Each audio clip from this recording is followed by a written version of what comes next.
Olá, amigos. Estamos iniciando mais uma edição do programa Santa Maria Frente a Frente, aqui na sua TV Santa Maria, canal comunitário da cidade, sempre oportunizando debates, discussões em torno das questões que dizem respeito ao interesse da comunidade santamarense e também, por extensão, as questões que tocam de perto aos interesses mais gerais, seja do ponto de vista do Estado ou do ponto de vista nacional.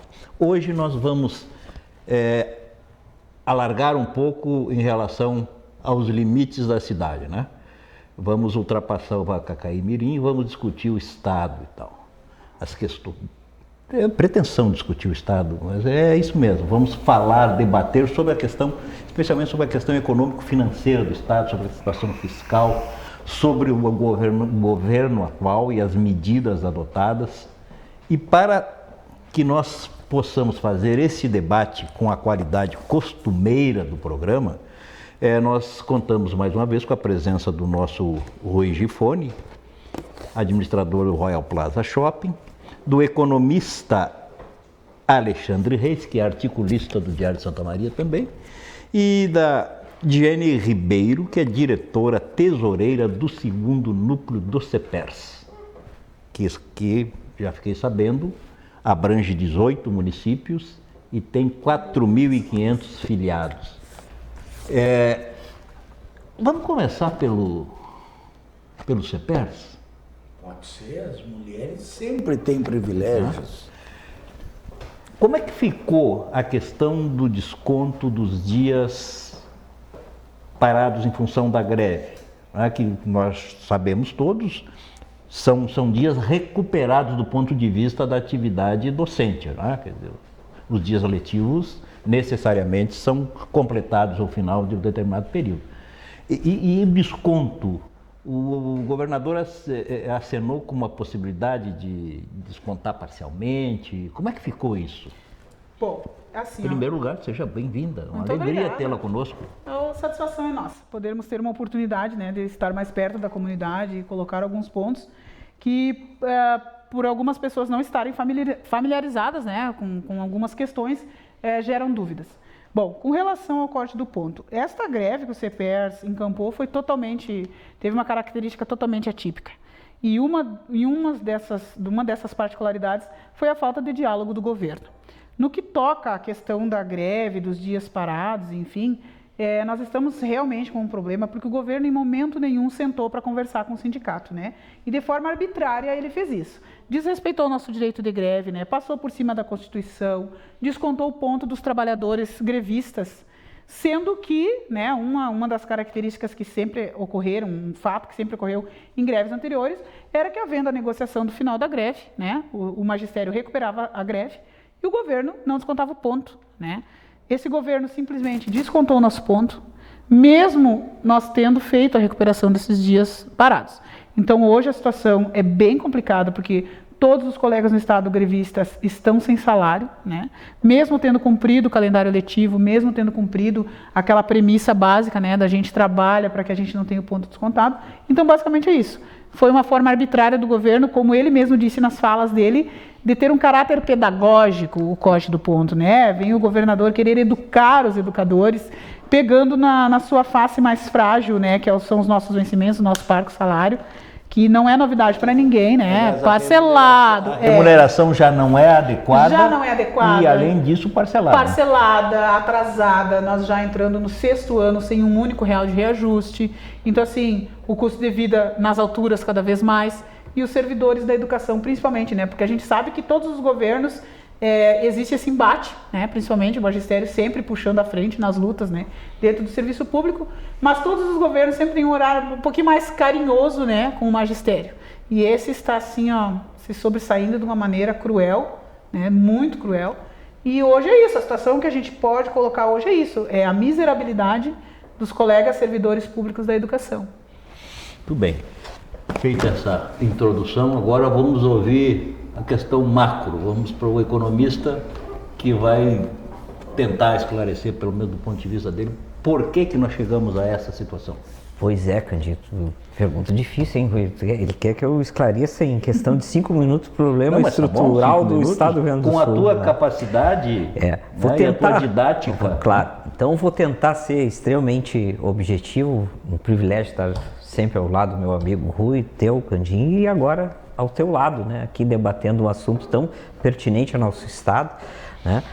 Além de economista também, né, sou professor, mas no ensino superior, mas enfim, então labuto nessa causa aí há bastante tempo. Mas vamos lá, vamos tentar ser objetivo.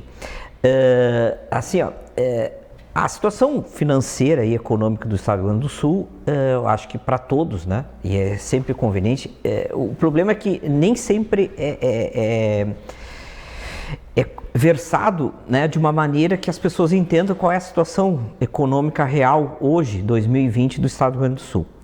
Isso não é de hoje, né? A precarização da questão das finanças estruturais é de longa data, né? Enfim, nós estamos com um endividamento extremamente alto em relação aos outros estados da União. O Estado do Rio Grande do Sul é um dos que está lá no ranking, né? Infelizmente, nós poderia dizer que tinha que estar no ranking lá atrás, mas não, nós somos um dos primeiros. Mesma condição Rio de Janeiro e Belo Horizonte.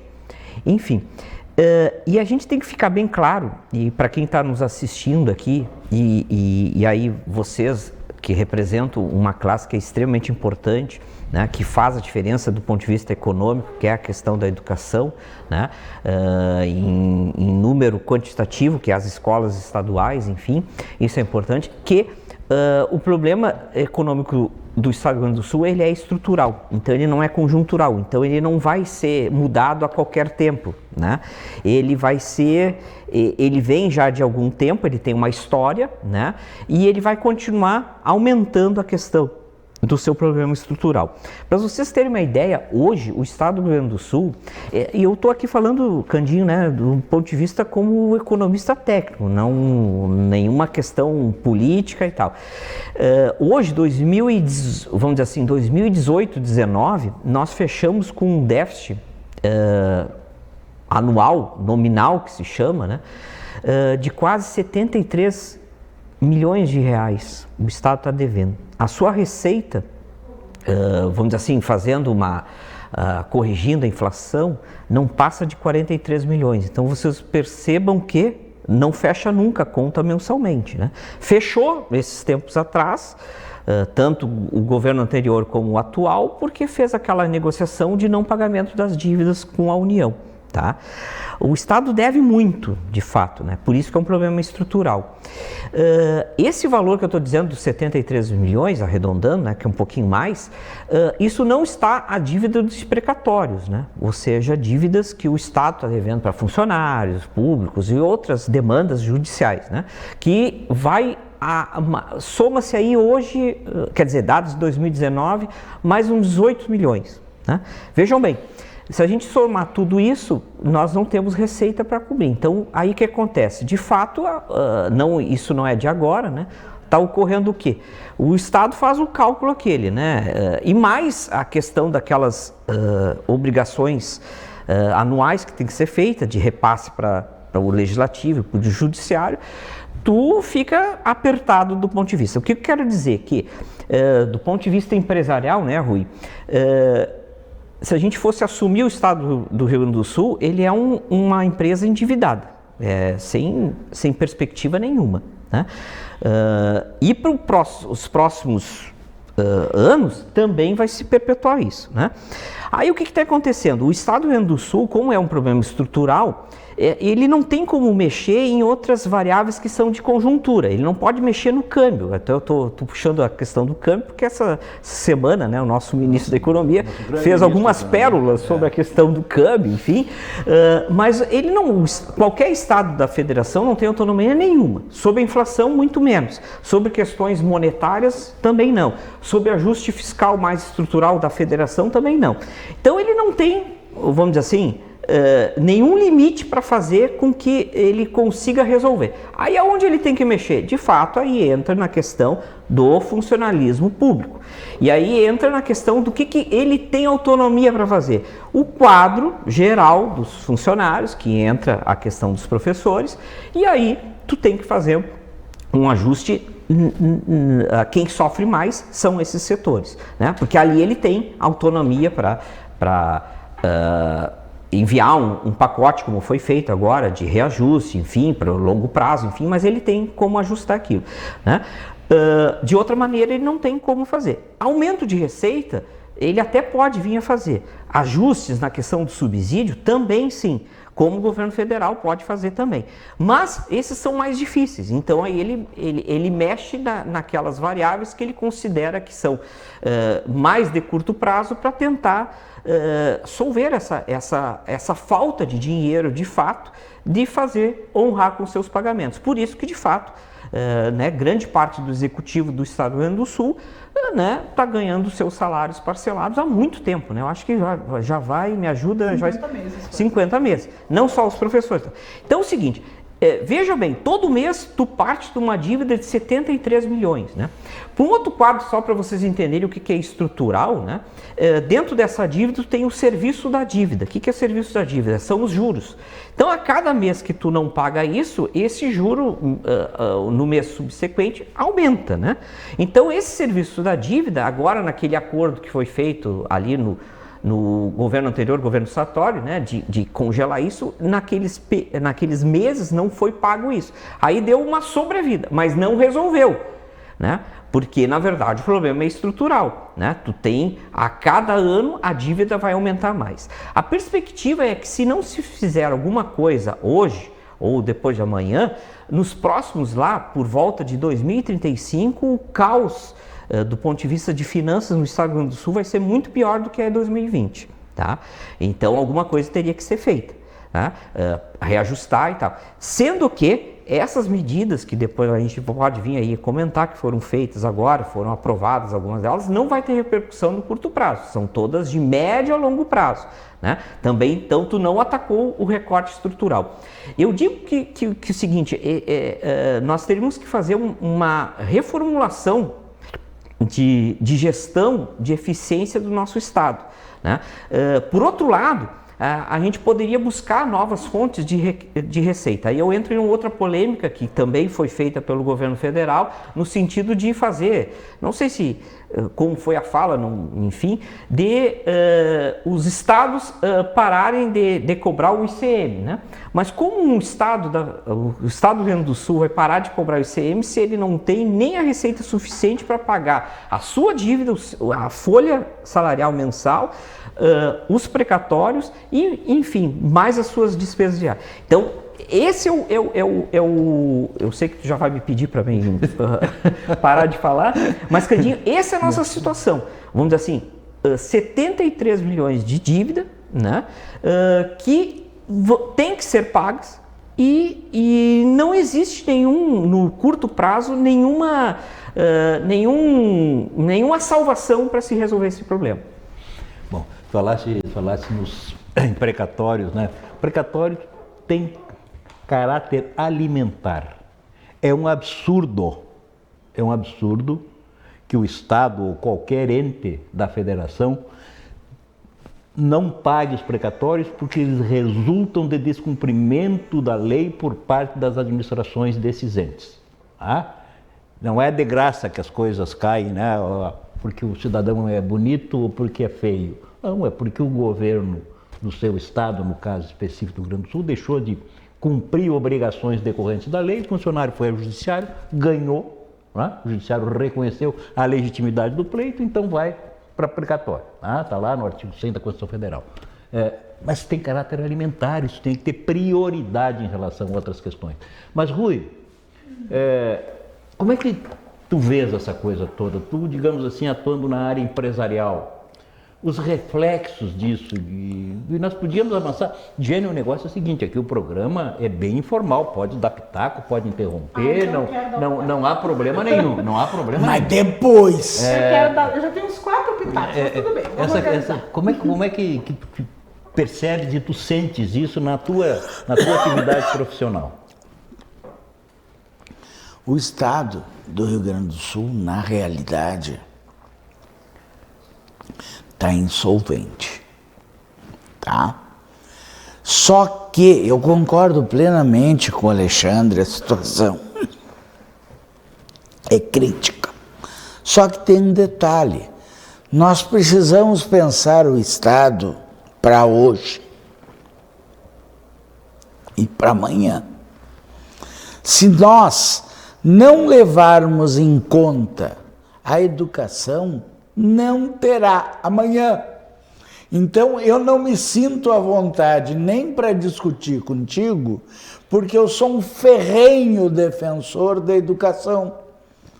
Não é justo que um Estado que vem sendo mal administrado há 30 anos... Só?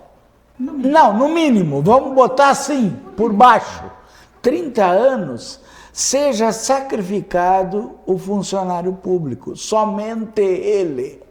É o grande vilão sempre. É o do grande governo, vilão, né? de tudo. Então, é uma situação muito delicada. Eu diria que o governador atual está fazendo os maiores absurdos da face da terra, porque ele está tentando resolver o problema imediato, sem se preocupar com os... Porque educação, gente, não se pensa em 1 ano, 2 anos, 5 anos. É coisa para 20. Todo o sacrifício que ele está fazendo agora, toda o escracho que ele está fazendo com os professores, isso aí vai repercutir. Eu te diria que a economia brasileira tem uma tendência a crescer, ela está passando por um momento de ajuste, está se discutindo o término da Lei Candir, que foi a lei que acabou com o estado do Rio Grande do Sul, tá? Que eu acho que é uma coisa muito séria a ser rediscutida. A questão do sacrifício dos impostos nos combustíveis, não tem a menor dúvida, não pode fazer. Não tem como, se fizer isso o Estado fecha. Então nós temos momentos difíceis e outra coisa, não vamos culpar só esse governador. Nós temos do nosso lado aqui Santa Catarina, que está em pleno crescimento. Professores ganham o piso da categoria. Sim, Santa Catarina paga o piso. Boa parte é terceirizada, né? Mas paga o piso. Aí já Pago. tá uma discussão. Mas paga o piso, tem plano de carreira, tem chance de crescimento, o estado inteiro está crescendo. No Rio Grande do Sul, nós tivemos um governador, e eu acuso ele sempre, que criou o piso nacional de salário e não pagou. Isso é demagogia. Assim como o governador atual está sendo extremamente demagogo. Então nós temos que repensar. Porque para nós sairmos dessa crise econômica, só tem uma maneira, é trabalho e não sacrificar determinadas categorias e muito menos a educação, porque a educação é a saída do nosso país. E quando eu falo em educação de 1º e 2º grau, tá? Porque sem base não adianta nada. O Cristóvão Buarque, que eu gosto muito dele, ele diz que quando alguns governos investiram em educação de 3º grau, só queria voto. Por quê? Porque o que faz um país crescer é a educação de 1º e 2º grau.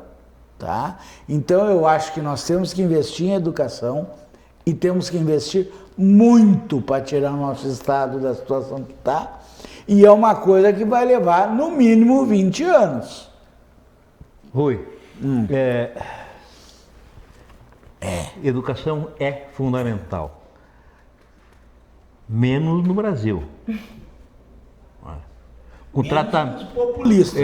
como a educação é tratada no Brasil, a ideia parece, eu digo sempre que as nossas elites são burras. Né?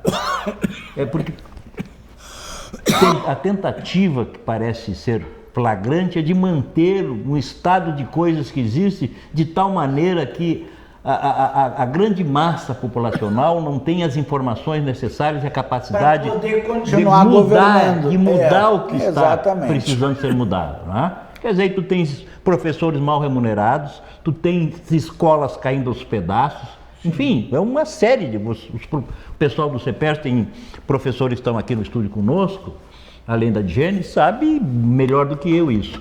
Eu queria, o Alexandre falou em aumento de receita, depois tu pode interpretar, em aumento de receita. Eu não consigo imaginar como se pode pensar que vai aumentar a receita majorando tributos. Isso me parece que é um negócio tão básico, tão elementar, que não deveria passar pela cabeça de nenhum governante. Quer dizer, se num primeiro momento há um impacto positivo, logo adiante tu desestimula a atividade econômica e aquele avanço vai acabar virando retrocesso. E é o que tem acontecido aqui no Rio Grande do Sul. Mas, diga. Interrompendo, mas... Não interrompa, o senhor está aí para isso. Na verdade, assim, ó, por que os governos, né, vamos pensar estaduais, eles tomam essa iniciativa de aumento tributário para buscar receita? Porque eles não têm outra alternativa. Aqui eu não estou defendendo o governador nem nada, eu estou falando tecnicamente. Vamos dizer assim, o governo federal, exemplo, lá em Brasília, ele tem como mexer na economia, eu estou dizendo mexer porque aí as pessoas conseguem entender mais facilmente. Ele pode gerar outros tipos de receita, fazendo outros tipos de ações do ponto de vista no âmbito monetário, vamos dizer assim. Ele pode, se ele quiser, que não é mais trivial se fazer, mas ele pode mandar, estou dizendo mandar, mas enfim, o Banco Central emite moeda e ele cria dinheiro. O Estado do Rio Grande do Sul não tem autonomia nenhuma para fazer isso. Então o que ele mexe? Ele mexe de fato lá no funcionário público que ele tem competência, ou seja, ele não consegue mexer no salário do legislativo, muito menos do judiciário, que tem aquela do EDES e tal, que está garantido. Então, onde ele tem que mexer? Ele tem para funcionar. E que aí, exatamente, que aí acarreta nessa questão de 50 meses sem pagar salários para os professores, policiais e tal. Mas, vamos dizer assim, o que a gente tem que entender... a gente pode fazer juízo de valor que isso está errado, eu também concordo que isso está errado, mas assim, tecnicamente, qualquer governador que assumir, de qualquer partido, a única forma de ele aumentar a sua receita, na questão do momento que ele assume lá na sua cadeira de governador, é isso. Mas isso é o primeiro momento, o impacto desse aumento adiante vai se revelar infrutífero. Concordo contigo. Desestimula a atividade econômica, e tu não pode pensar olhando para o próprio umbigo, tem que ver pelo menos amanhã. Concordo contigo, mas na verdade assim, o que a gente tem que entender do ponto de vista técnico, que os governadores, e a gente se for fazer uma avaliação histórica dos últimos governadores, todos eles fizeram reformas para o funcionalismo público do executivo. Todos eles. Seja um mais do médio, mas todo. Porque é onde ele tem a caneta para mexer. Outras áreas, ele não tem como mexer. Ele depende do governo federal. Isso que o Rui falou da questão da Lei Candir é uma das explicações da nossa dívida, não só do Estado do Sul, todos os outros. Mas não é a única, viu, Rui? Na verdade, se a gente for ver o histórico, o valor que eu disse, hoje o Estado deve 73 milhões, né? O que compõe esses 73 milhões não é só a questão da partição, da questão da exportação que fica com o governo federal e não volta para nós. Tem empréstimos, tá? Tem uma parte ali de um empréstimo internacional que foi feito em governos anteriores e tem uma série de coisas. E o principal componente desses 73, pasme, é a questão do serviço da dívida, que é os juros. Ou seja, não foi pago anteriormente, como a questão que tu citou, que é uma questão alimentar, da questão dos precatórios. Tá, vamos dizer assim, o que acontece? Eu não pago, gera correção, gera juro. Não pagou, gera correção. Isso é serviço da dívida, né? É como agora acontece com vocês, funcionários públicos. Não recebeu, vai lá no último dia útil para o banco que faz o pagamento. Olha, eu o Estado do Rio Grande do Sul não tem previsão de pagar. Tu antecipa, tu paga o quê? Um serviço sobre isso. Isso acontece no plano federal, se gasta metade do orçamento para pagar serviço da dívida. Né? Se vocês querem um número federal, Candinho, o seguinte, hoje a nossa economia brasileira, veja como a gente está numa situação bastante delicada, né?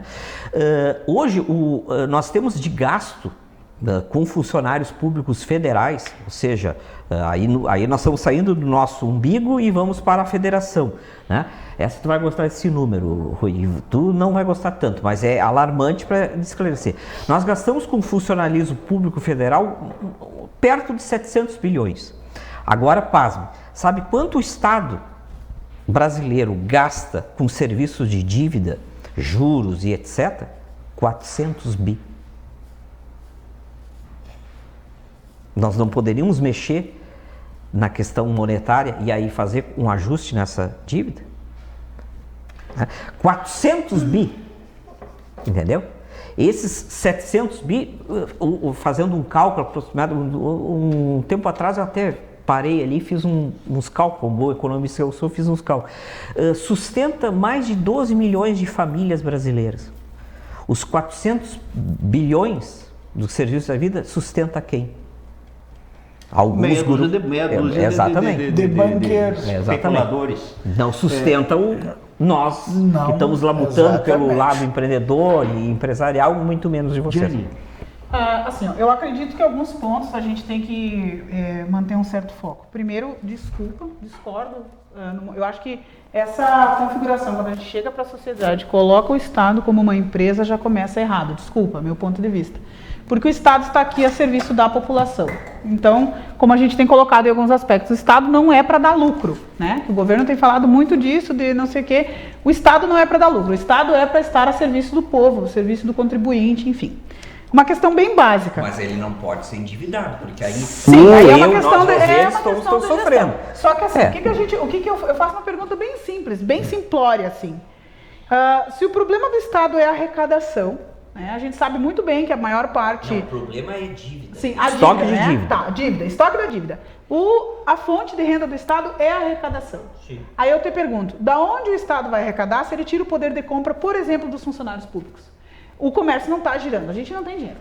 É básico isso. Não temos dinheiro, não consumimos, não geramos impostos, não tem arrecadação, não tem fundo. Então aquilo vira, entendeu? Então assim, penso eu, não seria mais inteligente então manter o poder de compra do funcionário? Outra coisa, quando a gente bate muito em cima, muito em cima, você gasta tanto com o funcionário, tanto, inconscientemente a gente está vilanizando as pessoas que trabalham para que o Estado funcione.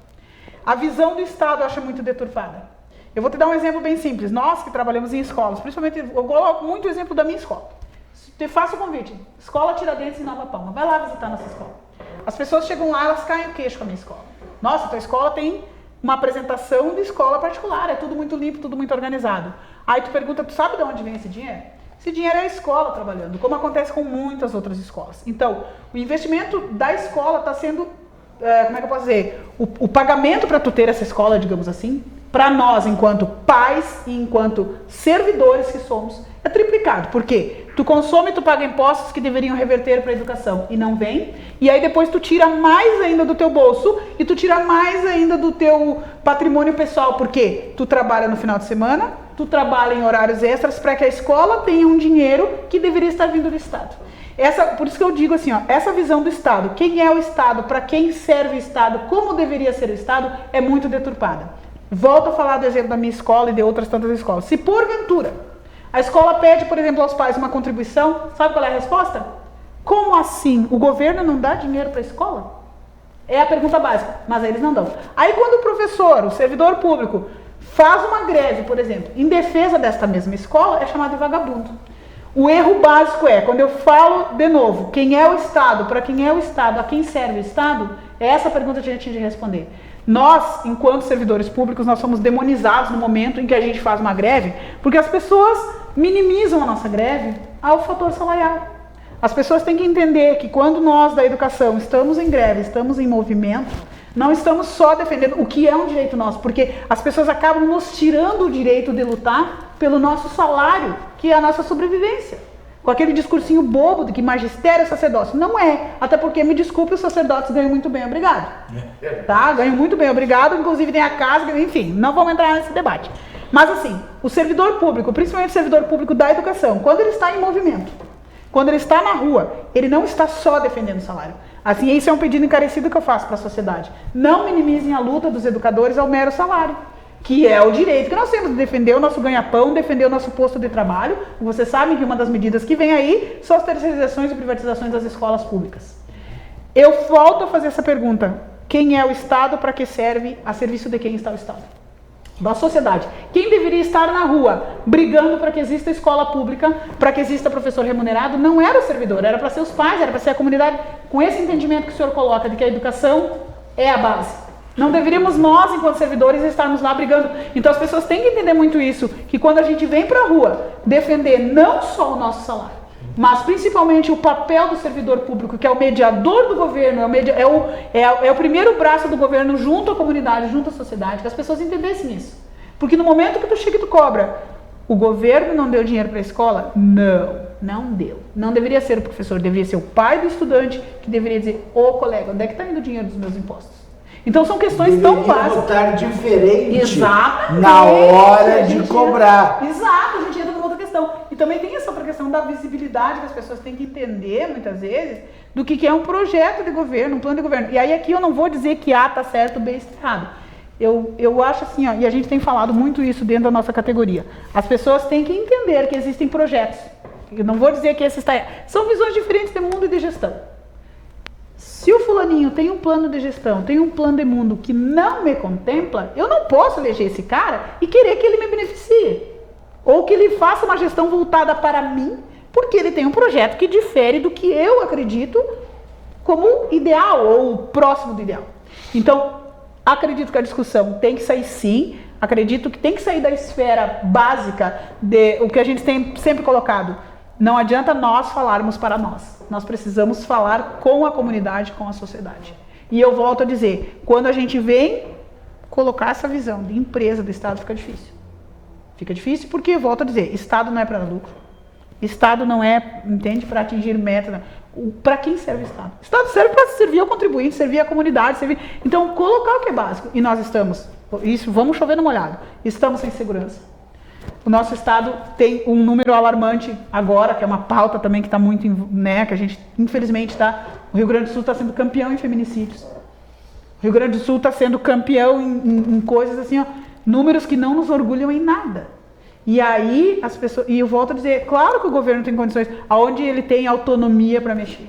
Mas aí eu te pergunto, aquele monte de CC... Vamos fazer um exemplo bem simples. O governo anterior... alegou, né, que não teria condições de pagar o salário de funcionalismo, mas do primeiro ano, ele entrou em janeiro, a primeira coisa que ele fez, ele nomeou a mulher para um cargo lá que, né, e no final do ano, e ali ele já aumentou o salário dele, dos deputados, no final do ano ele aumentou de novo. Quer dizer, o pessoal lá do clubinho teve 2 aumentos astronômicos no mesmo ano, e nós estamos aqui estacionados há quase 6 anos sem R$1 de reajuste. Então eu volto a te perguntar, para quem serve o Estado? A serviço de quem está o Estado? O Estado deveria estar a serviço da comunidade. Deveria, mas ele não está. Não está. Todos os governos concordamos. estão cuidando. Então, assim, ó, Não, quem tenta fazer esse link de trazer essa realidade, de colocar essa realidade, acaba sendo penalizado. Não, Joyce, nós estamos falando tudo a mesma coisa. Na verdade, é o seguinte, o que eu quis dizer é que eu, tu, nós, vós, eles, nós vivemos num estado aqui, o nosso, sem ter bairrismo, que nós vamos acordar amanhã não com 73 milhões de dívida, com 73 mais alguma coisa de dívida. Isso faz com que ocorra isso que tu estava levantando. É um Estado que não gera nenhum serviço para mim nem para ti. Exato. E o Estado, aqui tu diz, qual é o Estado ideal? É aquele Estado que gera serviço para ti e para mim. Isso há muito tempo não se faz. No Rio Grande do Sul. Pois é, e aí quando tu falaste na questão da Lei Candir, por exemplo, há quanto tempo o CEPERS mesmo tem colocado muito isso? Então, qual é a estratégia? Tu abre mão. Mas, do Joyce, ganho. vamos dizer assim, a autonomia. Jane, desculpa. A autonomia que o Estado do Rio Grande do Sul, seja qual governador for de qualquer partido, ele não tem como dizer assim, agora não vou pagar a compensação do Licandino. Isso é uma questão lá do Parlamento Federal. Então a gente tem que saber, na discussão, eu concordo com tudo, um monte de coisas que vocês estão falando, mas na verdade as questões é muito mais técnica e estrutural. Por isso que eu estou dizendo aqui. Tá, mas aí eu te E pergunto aí assim, isso a gente não vai conseguir mudar amanhã.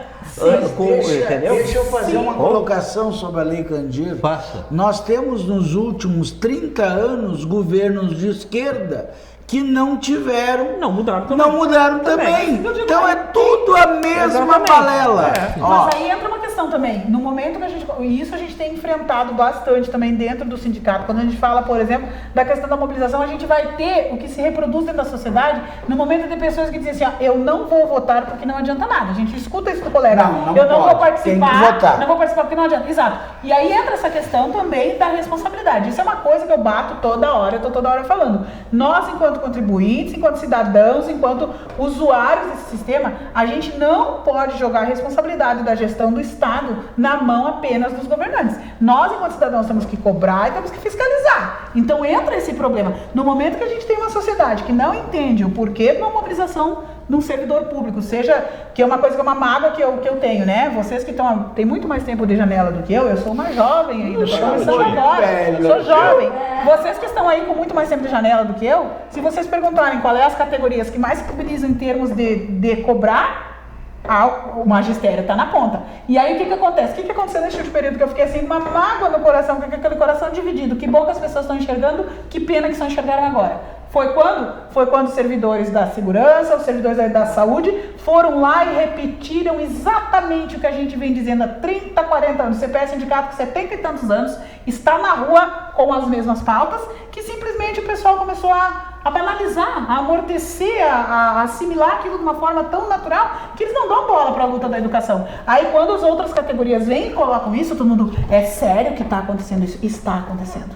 Então quando tu coloca que a educação é fundamental, a gente tem que também cobrar isso de todo e qualquer pretendente a um cargo público que pare com aquela conversa demagógica de que educação é uma bandeira eleitoreira. As pessoas não assumem compromisso com a educação. E que assumam um compromisso com a educação e que depois seja cobrado. Volto a dizer, qual é o nosso papel? Nós temos que cobrar. Cobrar e fiscalizar. Porque senão não vai mudar nada nunca. Mas eu volto a dizer, penalizar servidor público não é justo. Não, eu só quero fazer um parênteses, acredito que tu deva estar por dentro desse dado, é o seguinte, se tu pegar a esfera dos três poderes e fizer um paralelo entre número de servidores e remunerações, tu vai ver que é inversamente proporcional. O executivo, ele tem o maior número de servidores e a folha mais baixa. Sim. O legislativo tem um pingo de servidores e a folha mais alta. Então, quer dizer, se tu for pôr ali em porcentagens, o nosso salário é uma porcaria. Não tem justificativa para o salário que a gente recebe. Não, assim, ó, essa perda, como a gente costuma colocar muito, essa perda da relevância social do trabalho do educador, do trabalho do servidor público em geral, porque as pessoas não respeitam o servidor público. Mas isso faz parte de uma estratégia de desmoralização. Quer dizer, vocês falaram a respeito, digamos, do papel do Estado. É óbvio que o chamado welfare state, o Estado de bem-estar social, não é possível hoje no mundo atual. Mas evidentemente que essas funções fundamentais o Estado deveria cumpri-las de forma adequada.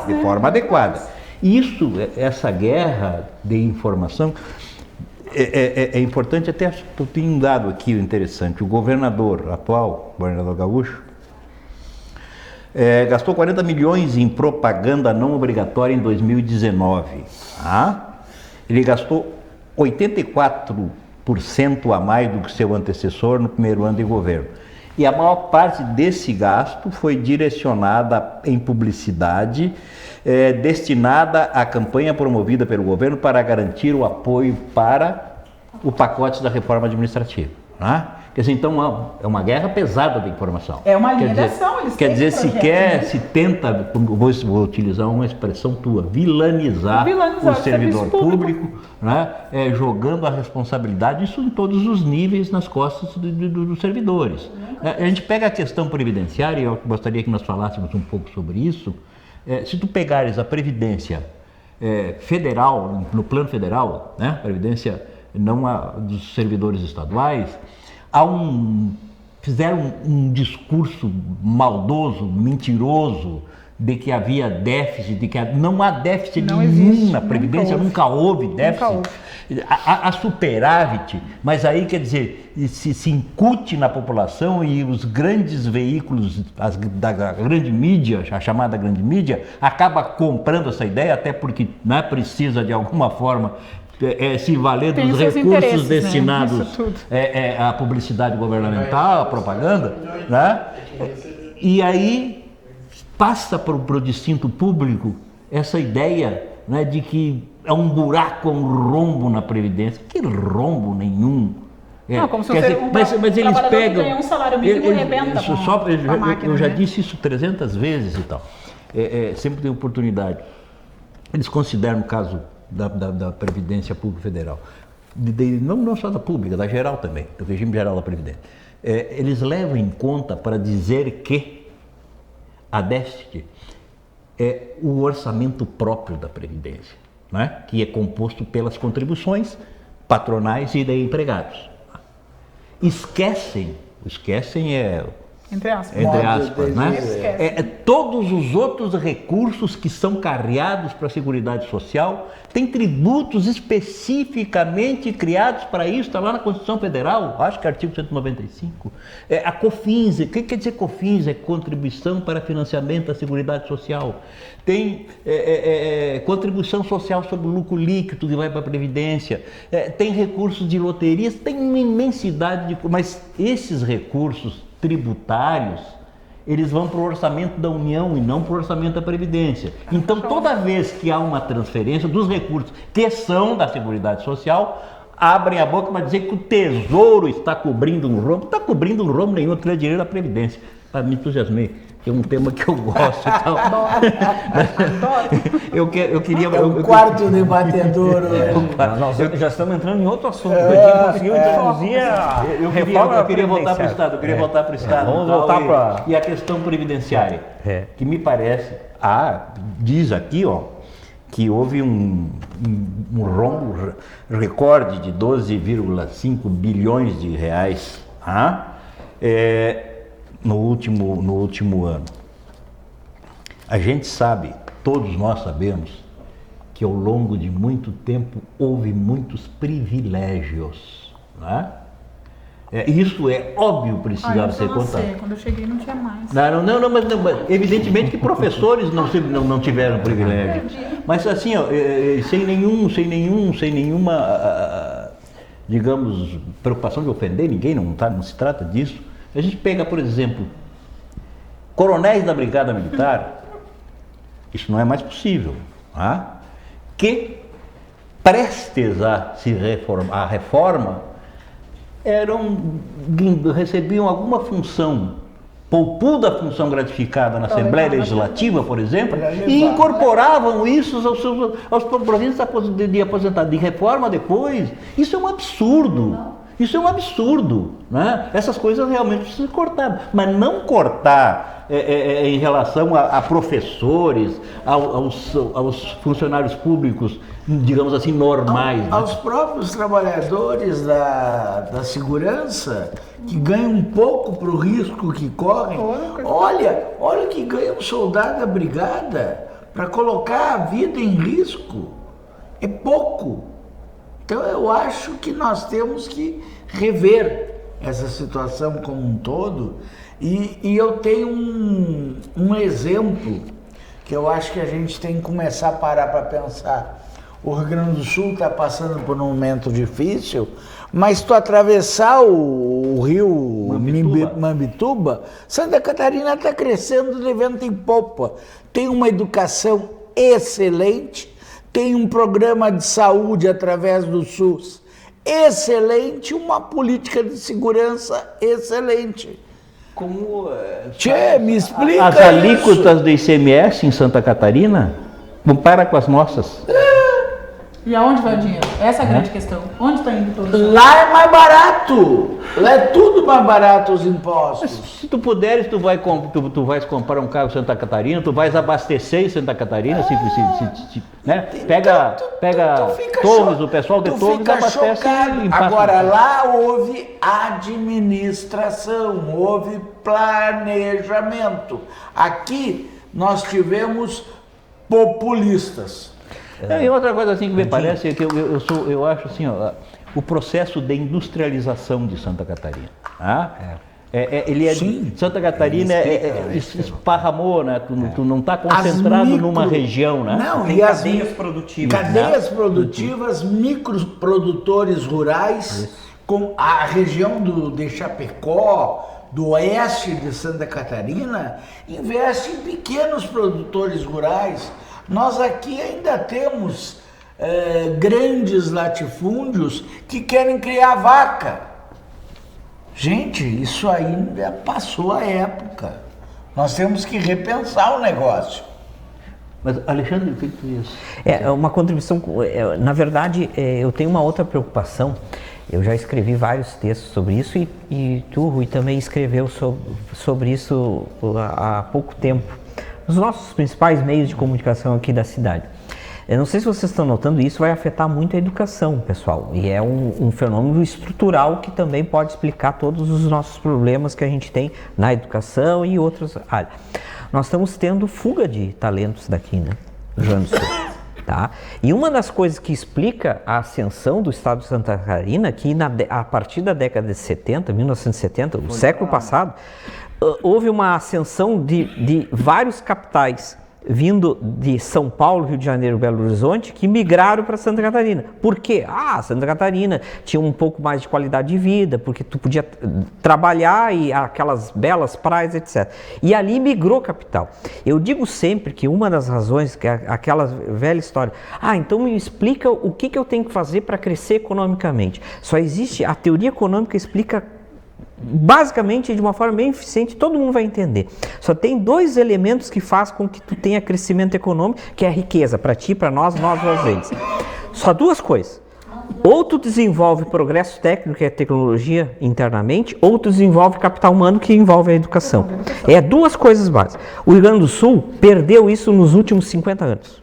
Ele não faz mais isso. Por isso que nós estamos Todo mundo acha maravilhoso produzir não sei quantas 1.000 toneladas de soja para vender para a China. Para que tecnologia? Mas é o que o Rui falou. Aqui tu tem um sistema, vamos dizer assim, na agricultura, que não vamos generalizar. Claro que é importante, é importante. Mas tu não pode ser limitado mas a aqui, produtor de commodities. Exatamente. Se a gente for pegar a balança comercial do Estado do Rio Grande do Sul, o que nos traz riqueza nos últimos 20 anos, então o que paga o salário dos funcionários públicos, do legislativo, do judiciário, é o agronegócio. Entendeu? Quem está pagando, ainda que seja parcelado, é esse setor. E de que maneira? Exportando soja. Entendeu? Só isso. Nós não temos mais parques tecnológicos sendo instituídos no nosso estado. Nós temos vagamente um setor ali na região serrana de Santa Catarina, de Caxias, Bento, surge alguma coisa, uma novidade, entendeu? Algum parque, alguma coisa tecnológica. Então, isso é que pode vir a trazer novas receitas, tá? E aí eu digo mais que, além disso, que eu fico muito feliz em ouvir que o CEPERGS, como representante dos professores, né, enfim, tem um projeto, briga com esse projeto de tentar introduzir não só a questão de salário. Eu fico muito feliz em ouvir isso, mas o que o CEPERGS também deveria discutir com qualquer governo que assuma é uma nova educação. Né? Nós estamos, vamos dizer assim, eu tenho 2 filhos muito de 9, 11 anos. Na verdade, nós estamos com uma educação há muito tempo, mesmo na rede pública e na rede privada, muito quantitativa, tentando só fazer com que a promoção, que eu tenha os melhores alunos, eles vão passar nos principais vestibulares. Não existe mais vestibular, na nossa época era vestibular, né? O Enem, passar em primeiro lugar no curso de medicina e etc. Nós temos que mudar isso, pessoal, porque senão, se agora nós temos problemas financeiros, nós temos outros problemas, vai piorar mais ainda. Que é o que eu quero encerrar aqui a minha fala. Uma coisa muito preocupante, que não sei se também isso vai afetar muito a educação nos próximos anos, é que nós estamos reduzindo a nossa população. E o Rio Grande do Sul é o estado da federação que mais diminui população. O que eu quero dizer bem franco? Está nascendo menos crianças no Rio Grande do Sul e no Brasil. 2052, nós vamos ter mais pessoas com 60 anos e menos jovens. Imagina o colapso que vai ter se até lá. Claro, muitas coisas vão mudar até lá. Mas o que vai acontecer tanto na escola pública como na escola privada? Se tu me permite, então eu vou colocar para ti uma questão. Entre várias pautas, né? Como eu disse, o CPS não se restringe à pauta salarial, né? Nós temos uma vasta pauta. A gente trabalha muito. O CPS tem um setor, por exemplo, que cuida da questão da diversidade, né? Contra todo tipo de preconceito, LGBTfobia, homofobia. O CPS tem um outro departamento que cuida da questão racial, contra o fim do preconceito. Ótimo. E o CPS tem um departamento pedagógico muito forte. Nós temos, assim, nos últimos tempos aí, a gente tem feito as tais mostras pedagógicas, né? Demonstrar o que a escola pública tem feito com o pingo que tem. E aí eu volto a dizer, trabalho dos educadores, não é investimento público, não é investimento do governo. O CPS tem sim uma visão de educação, uma educação popular, uma educação, né? A gente tem sim uma linha pedagógica, mas aí a gente vai falar lá do Maslow, que explica sobre as prioridades.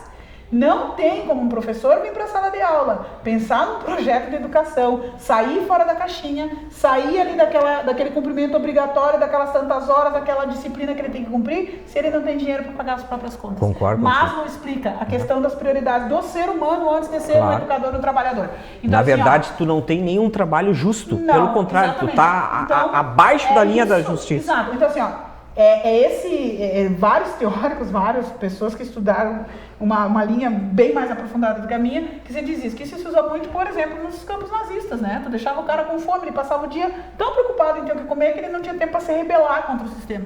E infelizmente, né, o Rio Grande do Sul, os educadores do Rio Grande do Sul estão nessa situação. A gente está tão desesperado para manter a subsistência que a gente não está tendo. E outra, volto a dizer, a questão do plano de governo, do projeto de ação, eles nos podam de todas as maneiras. O sindicato, assim. Então assim, um governo que não chega ao ponto de sentar para negociar uma greve, ou negociar qualquer outra coisa, ou de tantas outras pautas que o CPS tem sim procurado no governo, ele não senta para conversar isso. Tu acha que ele vai sentar para dar chance para um sindicato popular, de educação popular, lançar projetos que vão formar pessoas que vão contestar este governo? Mas nós temos sim uma linha. O problema é que nós não temos espaço para trabalhar. É o seguinte, queridos, nós prorrogamos, conseguimos um adicional ainda, mais uma prorrogação, já estamos na 10ª prorrogação ali. É a nossa presença, né? A qualidade dos debatedores que estão fazendo com que o programa... Assim, nós temos 5 minutos e eu gostaria de dividi-los com vocês. Tá. É muito pouco para o nosso saber. Eu também acho, mas infelizmente... Risotinho, semana que vem a gente resolve isso aí. Não acha? Vamos lá. Vamos começar pela extrema esquerda. Eu quero contestar em relação à minha posição física. Eu quero contestar Jane quando ela fala em popular. Eu acho que a educação tem que ser universal. Eu estudei em escola pública. Tenho orgulho de ter estudado em escola pública. E a escola pública era boa, tinha um nível de qualidade excelente. E nós temos que dar escola boa para todos, independente de ter condições financeiras ou não. É a única maneira de fazer um país crescer é tu fazer uma base que é o primeiro grau. Eu chamo de primeiro grau, vocês devem chamar diferente já, porque muda os nomes. O primeiro grau e o segundo grau tem que ter qualidade, tem que ter acompanhamento. Não tem nada de popular, tem que ser universal para todos. Então, Essa só é a talvez minha daí o opinião. conceito que tu tenha por popular, talvez seja por isso, mas o nosso conceito de popular... Mas é uma não questão isso. semântica, de É uma repente. questão semântica, não. A gente, claro que a gente preza por isso. A gente quer sim Então, uma educação eu pública peço de qualidade. desculpas. Desculpado. E aí a gente sabe também, aí a gente volta a debater. Não teremos uma educação pública de qualidade com professores Mal pagos, isso eu concordo Mas contigo. isso todos nós Não, concordamos. isso com escola todo- sucateada e com professor Não, remunerado. escola tem que ser... Nós temos um exemplo aqui em Santa Maria, gente. As escolas de primeiro grau, que são municipais, estão muito melhores que as escolas estaduais. Pois é. Não, e aí tu me diz assim, ó, um projeto de governo que vem agora, né, com isso que eles enfiaram goela abaixo, a reformulação da grade curricular. Tirar horas de aula, tirar Isso aí é uma espaço piada. de conteúdo. Então começa por aí. Então, eu volto a dizer, uma questão de projeto. Só que é uma piada que vem se repetindo, porque todos os outros governadores vêm fazendo a mesma coisa. Sim, porque a cada 4 anos muda. E aí a escola tem que correr atrás e se adequar de muitas coisas que eles colocam que a escola não sabe nem por onde começar muitas vezes. Sem E que dúvida. quando começa a engrenar, troca o governo, começa tudo de novo. E nesse meio tempo... Mas né, não os pode estudantes- engrenar. Com esses governadores que nós tivemos nos últimos tempos, não pode engrenar com nenhum, porque nenhum valorizou a educação. Eu volto a dizer, o discurso demagógico da valorização da educação como pauta nenhum. política eleitoreira, né? Desculpa, mas eu fico brabo com isso. Eu acho que eu fico mais brabo que tu. Isso que eu não tô dentro. Porque eu vejo o futuro. O único futuro desse país é na educação. E isso a gente fala muito não nisso. não tem alternativa. Inclusive em relação a, digamos assim, as condições, as exportações do Estado, né, do agronegócio, para chegar na produtividade que se alcançou, que se alcança hoje. Teve Soja, estudo por no exemplo, passado. Teve tecnologia, Teve teve estudo no teve passado. Gerado no genética, passado, teve claro. um monte de Exato. coisa. Que né? passou por dentro da escola. Passou pela escola. Claro! Essa é a grande Sem questão, escola né? não Passou tem. pela escola, não temos outra alternativa. Por favor. Eu queria mais 30 minutos para falar, Tá, mas eu como vou tu ver não me se- permite. Mas, enfim, negociar, eu acho né? que vocês entenderam Um que minuto deu pra um falar. minuto Avisou semana que vem. eu no primeiro bloco eu falei da questão dos números para entender. Hoje todos vocês que estão aí nos ouvindo, né, Rui, vive num estado que ele deve 73 milhões, tá? Isso é um problema. É um fato. É um fato, tá? Todos nós, e por isso que está faltando dinheiro para mim, para você e para todos os outros que estão nos Só ouvindo. não falta pros amigos do rei, né? Entendeu? Agora, nós temos que mudar. Na verdade, a gente foi para um outro lado também, né, Gandhi, na nossa discussão, que a gente precisa de uma reforma estruturante na educação para fazer com que haja de novo a pujança do crescimento econômico. Sem isso, não vai acontecer e não vai ter mais riqueza. Tá? São duas coisas fundamentais que todo mundo tem que entender. Para a gente ter crescimento econômico, seja agora ou daqui 30 anos, ou foi há 100 anos atrás, só se cresceu. As economias que estão em crescimento, elas só têm se elas tiverem bom capital humano, tá? E pode ser, esse capital humano, eu digo, necessariamente pode ser um conhecimento técnico, uma informação, ou a tecnologia. A única forma que vai nos gerar mais receita.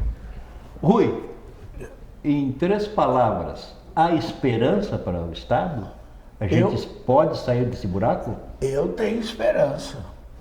Uma boa administração poderá tirar o Estado desse buraco. Agora, não é atual. Muito bem. Querida,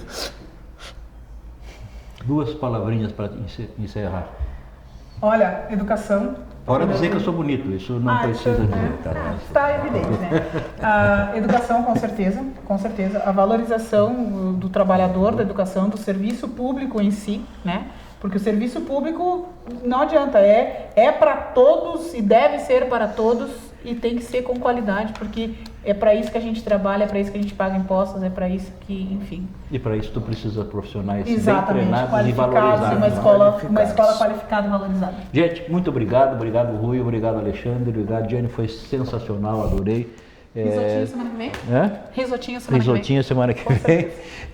Agradecer aos nossos queridos telespectadores pela audiência e dizer que, oportunamente, eu, nas próximas 2 semanas, não, porque eu também mereço umas férias. De novo?